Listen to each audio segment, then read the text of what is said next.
अज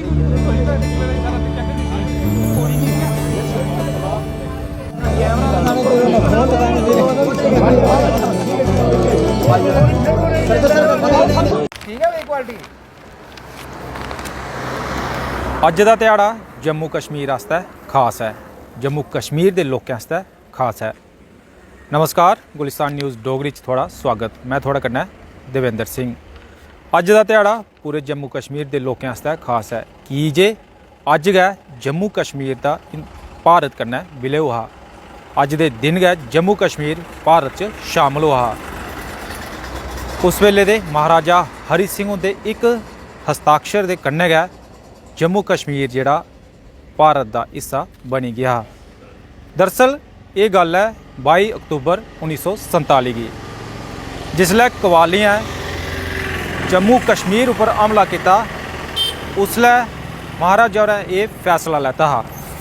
महाराजा हरि सिंह हुंदे कश दो रस्ते हे, उंदे चा एक उनेंगी चुनना हा। जां ते ओह् पाकिस्तान कन्नै जाई सकदे हे ते जां ओह् फ्ही भारत कन्नै जुड़ी सकदे हे। ते महाराजा हरि सिंह होरें उसलै फैसला किया हिंदुस्तान कन्नै जाने का।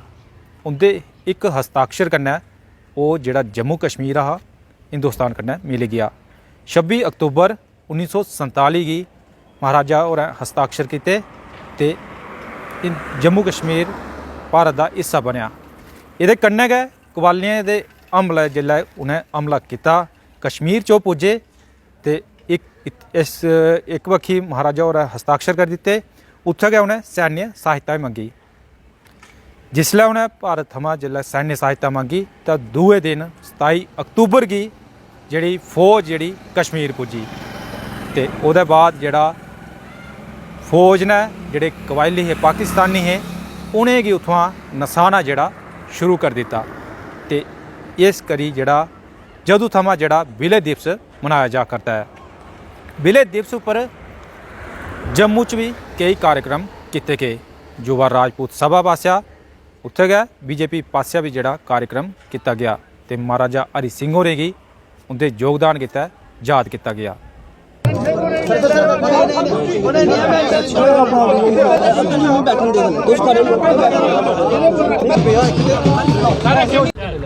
भारत माता की जय, जय श्री राम। अज साढ़े खास करिए जम्मू कश्मीर वास्ते जी अज की तरीक है, ये महाराजा हरि सिंह की जी देन है जम्मू कश्मीर वास्ते जां असें कि हिंदुस्तान कन्नै मनाने वास्ते। 26 अक्तूबर अज के ध्याड़े वाले दिन महाराजा हरि सिंह होरें आखदे नहीं दक्षत करिए तो साढ़े पूर्वजें पक्की मोहर लाई कि अस अज के ध्याड़े को लेइयै हिंदुस्तानी बने हैं। तो मैं अज बड़े जम्मू कश्मीर के सारे लोगों की युवा राजपूत सभा की तरफ से इस शुभ ध्याड़े दी मुबारकबाद दिना। तो सारे लोगों आखा कि जियां अज 75 साल सही मैंने आज़ादी दे कोई जम्मू कश्मीर के हिंदुस्तानी बनने के 75 साल अज पूरे होए। तो सारे लोगों अपने घर के बाहर तिरंगे चाढ़िए राष्ट्र गीत गाइए तो महाराजा हरि सिंह का गुणगान जरूर करना चाहिए।